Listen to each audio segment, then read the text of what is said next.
ഞാനിന്നിവിടെ വഴുതനങ്ങ കാരക്കോടും ഉണ്ടാക്കിയ തമിഴരുടെ. അപ്പം ഡോറ ഇന്ന് അത് കഴിച്ചേ. അയ്യോ ഗബ്രൂസേ, അതുകൊണ്ട് അമ്മയുടെ നമുക്ക് അഭിപ്രായം ചോദിക്കാം. ഡോറ, അയ്യോ ഡോറ എങ്ങനെയുണ്ട് കറി കഴിച്ചിട്ട്? സൂപ്പർ.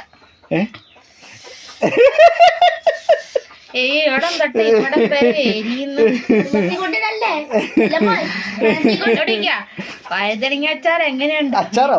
സോറി, വഴുതനങ്ങ കറി ചെറിയൊരു കറി ഉണ്ടാക്കിയതോ, അതിനെങ്ങനെ ഇച്ചിരി മുളക് പൊടിയെ കൂടി പോയുള്ളു. അതെന്തിനാ ഇങ്ങനെ നടന്ന്? അത് മുളക് പൊടിയല്ല ഇട്ടത്, ഞാൻ മുളക് അരച്ച ഇട്ടത്. നമ്മുടെ ഗബ്രു വെച്ച് ചമ്മയ്ക്കുന്നില്ല ഒന്നും. എൻ്റെ അമ്മേ, അയ്യോ ഡോറ എന്നാലും പറ.